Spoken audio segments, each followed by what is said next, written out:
চুলাতে গরম পানি দিয়ে দিলাম, সাথে দিয়ে দিলাম কিছুটা লেবু। পানিটা ফুটে আসলে দিয়ে দিব গরুর কলিজা। আর এভাবে যদি কলিজা রান্না করেন খেতে কিন্তু অসাধারণ মজা হয়। এভাবে একটু সিদ্ধ করে পানিটা ফেলে দিয়ে তারপরে পর্দাগুলো বেছে সুন্দর করে কেটে কেটে রান্না করবেন, দেখবেন খেতে অসাধারণ মজা হয়। আর কি পরিমাণ ময়লা থাকে দেখতেই তো পাচ্ছেন, উপর দিয়ে ভেসে ভেসে উঠেছে।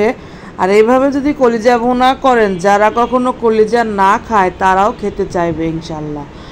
আর এইভাবে ভুনা করলে খেতে ভীষণ মজা হয়। আর আমি এই কারণেই কলিজাগুলো সিদ্ধ করে নিয়ে ভিতরের ময়লাগুলো ভালোভাবে পরিষ্কার করে ছোট ছোট করে কেটে পরিষ্কার করে ধুয়ে নিয়েছি। এখন আমি রেগুলার যে মশলা দিয়ে মানুষ মাংস রান্না করে সেই রকমই আদা রসুন পেস্ট, পেঁয়াজ কুচি, কাঁচামরিচ, হলুদের গুঁড়ো, মরিচের গুঁড়ো, ধনিয়া গুঁড়ো, দারচিনি, এলাচ দিয়ে মশলাটা সুন্দরভাবে কষিয়ে নিয়েছি। দেখতেই তো পাচ্ছেন কিভাবে আমি কষিয়ে নিয়েছি, মশলা থেকে তেল ছেড়ে দিয়েছি।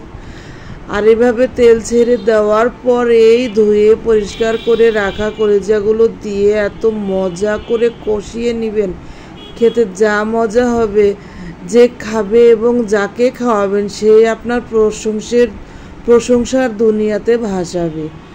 যাই হোক, এভাবে একদিন রান্না করে খেয়ে দেখবেন, ভীষণ মজা হয়। আমি রান্না করে খেয়েছি, আমার বাচ্চারা কলিজা তেমন একটা খায় না, কিন্তু এভাবে রান্না করে দেওয়ার পরে সবাই খুব মজা করে খেয়েছে আলহামদুলিল্লাহ। যাই হোক, ভিডিও শুরু করার আগে আমি আপনাদের সালাম দিতে ভুলেই গিয়েছিলাম। আসসালামু আলাইকুম, ভালো থাকবেন সবাই।